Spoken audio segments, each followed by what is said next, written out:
When you were in the league, what team had the most aggressive fan base? Aggressive. Crazy. Like Utah, racist. They had a great fan base, but there was you got a lot of slurs in Utah. Oklahoma City had a good crowd. Boston had a good crowd. Got a lot of slurs in Boston.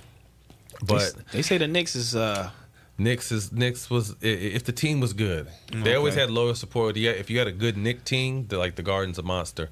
The Bay Area got one of the best. The Warrior fans, you know what I mean. The old Oracle fans, like that was probably one of the best buildings. Sacramento back in the day when C Webb and them were playing. So I mean, a good fan base is dope, man. I used to love going into a hostile environment and doing what I do. Because I was the one like people loved, hated to play against, but loved to have on the team.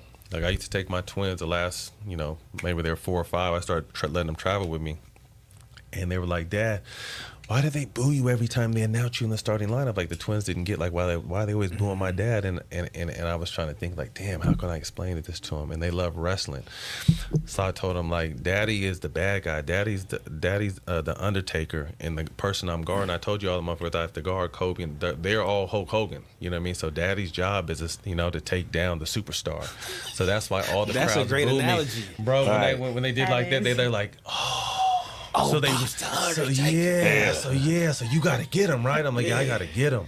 You know what I mean? And just on the spot, I kind of just broke that down. So I love my journey, man. It was dope. I got to play with a lot of dope people and have a lot of fun and make good money and live out my dream and it allowed me to do now what I'm doing in my life after ball, man. So I was very blessed and thankful for the opportunity.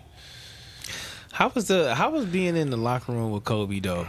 Like I need a locker room story. That is actually crazy. No, Kobe's cool. Kobe's like people's like after a loss. Like, serious. Don't play games. Don't play games.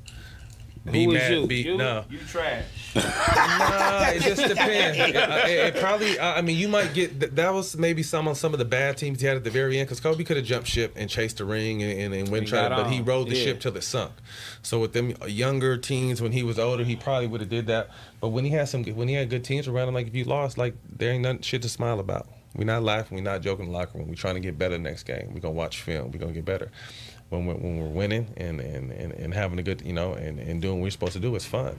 He'll talk shit, crack jokes. You can go at him. He'll come back at you on the court. It could come to, you could end up swinging on it, but it was always a love and respect. Like Kobe was cool as fuck, super cool, so it was dope playing with him. Yeah, because I seen that fucking clip with him walking off the court getting that Mitch. Like, man, who the fuck you got me on the court with, nigga? What the fuck, nigga? You got me out here practicing with these niggas. I hated that. I respected it. That he, like I said, he rode that ship till it sunk. But I wish that it could have went a different way. You hate to see Kobe have to go out on such bad teams. But then he went out the only way the Kobe can with his last game. The team wasn't good, but he dropped 60. Balled out on his way out. Yeah, you know what I mean? So he was different. He was, Kobe was different to me. And people always ask like, who's your greatest of all time? And I put MJ and Kobe, and I got a lot of love and respect for Bron and his numbers and his longevity and everything. But I feel like it was just different with them. Bron is a great player, and I'm not taking nothing away from him. MJ is a great player. MJ a great player. I'm not taking nothing away from, you know what I'm saying? Kobe, however it fluctuates, 1, 2, 3, you feel me? But I be having a problem with people not even putting him top 5.